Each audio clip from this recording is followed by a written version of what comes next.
नमस्कार, मी डॉक्टर कविता राणे. बुलेटिनमध्ये आपल्या सर्वांचं स्वागत. बुलेटिनच्या सुरुवातीला बातमी आहे अमेरिका आणि इराण यांच्यामध्ये सुरू असलेल्या युद्धाची. अमेरिका इराण युद्धाचा आजचा तिसरा दिवस. दिवसभरामधल्या आजच्या युद्धाच्या 10 महत्त्वाच्या घडामोडी काय आहेत त्यावर एक नजर टाकूया. युद्ध सुरू झाल्यापासून इराणमध्ये आतापर्यंत 555 जणांचा मृत्यू झाल्याची माहिती समोर आली आहे. अमेरिकेशी चर्चा किंवा वाटाघाटी करणार नाही अशी भूमिका इराणने घेतली आहे.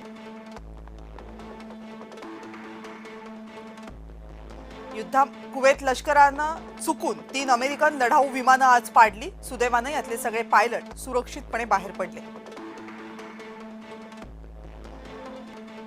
कुवेतमधील एका वेगळ्याच घटनेत 3 अमेरिकन सैनिकांचा मात्र मृत्यू झालाय.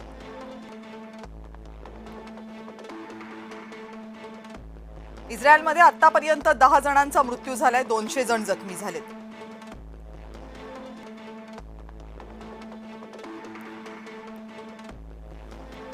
संयुक्त अरब अमिरातीमध्ये पाकिस्तान, बांगलादेश, नेपाळ इथल्या प्रत्येकी एका नागरिकाचा मृत्यू झालाय.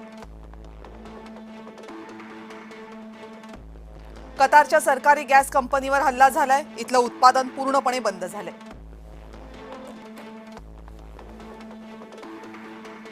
संपूर्ण पश्चिम आशियाचं हवाई क्षेत्र बंद झालंय. विमान वाहतुकीला मोठा फटका बसलाय.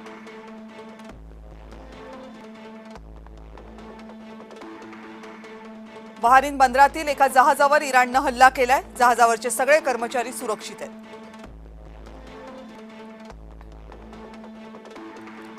आणि ब्रिटनचे लष्करी तळ अमेरिकेनं वायुदलाला वापरू द्यायला तिथल्या सरकारची परवानगी.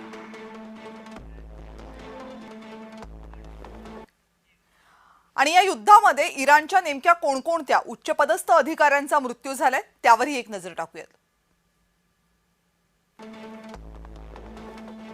इराणचे सर्वोच्च नेते मानले जाणारे अयातुल्ला अली खामेनी यांचा मृत्यू झालाय.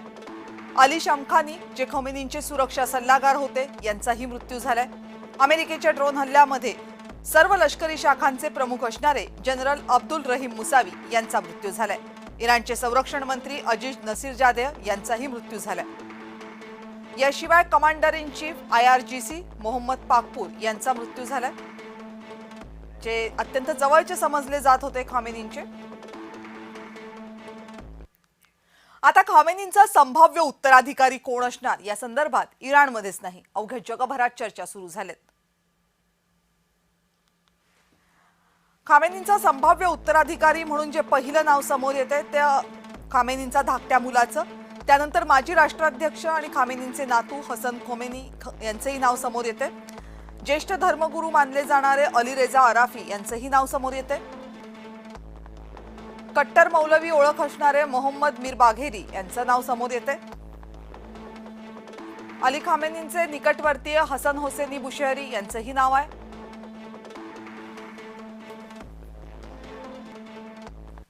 आणि अमेरिका इराण युद्ध सुरू झाल्यापासून एक प्रश्न अनेकांना पडलाय.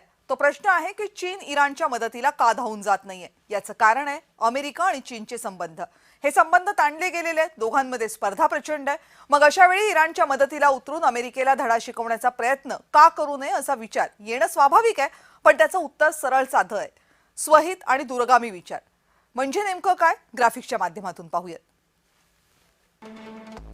चीनच्या बाबतीत तेलाची अर्ध्याहून अधिक तहान ही आखाती देशांकडूनच भागते.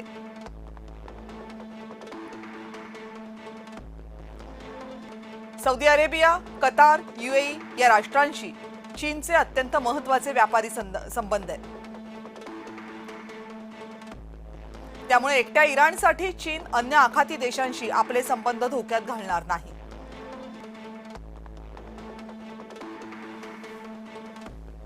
इराणला मदत केली तर अमेरिका नाराज होईल. परिणामी अप्रत्यक्ष निर्बंध लागण्याचा धोका आहे.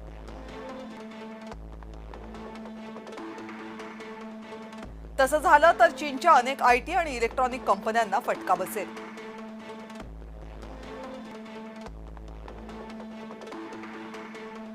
इराण जितका कमकुवत होईल तितकं त्यांचं चीनवरचं अवलंबित्व वाढेल, जे चीनला हवं असेल.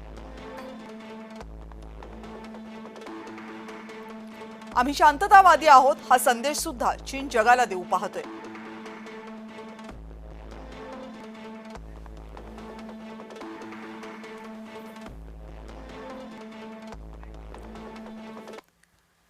आणि चीन नंतर वळूयात रशियाकडे. रशियाचे पॉवरफुल अध्यक्ष व्लादिमीर पुतीन हे सध्याच्या संघर्षामध्ये हस्तक्षेप करत नाहीयेत का? हाही प्रश्न अनेकांना आहे. यामागे सुद्धा अनेक कारण आहेत, त्यावरही नजर टाकूया. अमेरिका ही जगातली एकमेव महासत्ता असल्यामुळे जेव्हा अमेरिका युद्धात उतरते तेव्हा तिची तयारी धडकी भरवणारी असते. सध्या सुरू असलेल्या युद्धामध्ये अमेरिकेनं किती ताकद लावली आहे याकडे आपण लक्ष टाकणार आहोत. पण युक्रेन युद्ध सध्या सुरू आहे. युद्धाची दुसरी आघाडी उघडण्याची रशियाची क्षमता नाहीये, त्यामुळे रशिया या युद्धात उतरत नाहीये. रशिया युक्रेन युद्धामध्ये मध्यस्थी करण्याची तयारी ट्रम्प यांनी दर्शवली आहे. त्यामुळे ट्रम्प यांची मर्जी सांभाळावी लागणार आहे आणि त्यांना नाराज करणं हे रशियाला परवडणार नाहीये.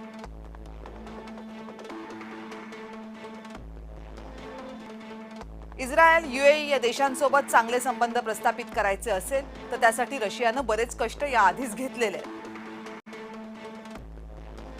आता जर इराणची मदत करायची असेल, म्हणजे एका मित्राची मदत करायची असेल, तर रशियाला अन्य मित्रांना दुखावावं लागेल आणि ते दुखावणं रशियाला नकोय. त्यामुळे रशिया आणि इराणमध्ये कोणताही लष्करी करारही नाहीये, त्यामुळे रशियावर तशी काही कायदेशीर बंधनही नाहीये. त्यामुळे इराणच्या मदतीला धावून येण्यासाठी रशिया बंधनकारक परिस्थितीमध्ये नाहीये.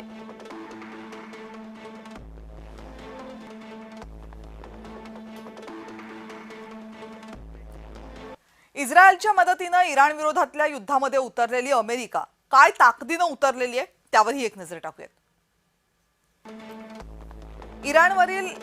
इराण जवळच्या अमेरिकेच्या मित्र राष्ट्रांमध्ये 120 पेक्षा जास्त लढाऊ विमानं, 2 मोठ्या युद्धनौका सज्ज आहेत.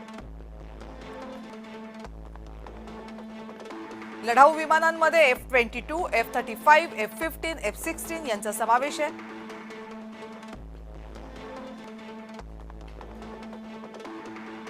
हवेतून पाळत ठेवण्यासाठी अद्ययावत सामुग्री ही अमेरिकेकडे आहे.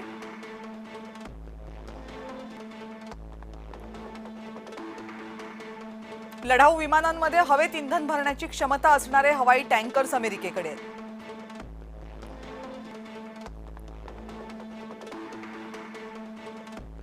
अणुभट्ट्यांवर हल्ला करण्याची क्षमता असणारे टोमाहॉक मिसाईल हे सज्ज आहेत, विनाशिका सज्ज आहेत.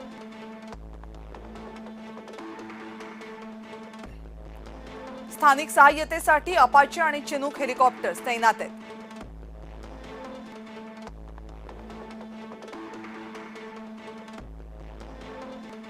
मित्र राष्ट्रांमध्ये स्थित असलेल्या अमेरिकन लष्करी तळांवर जवळपास 2300 अमेरिकन सैनिक आहेत.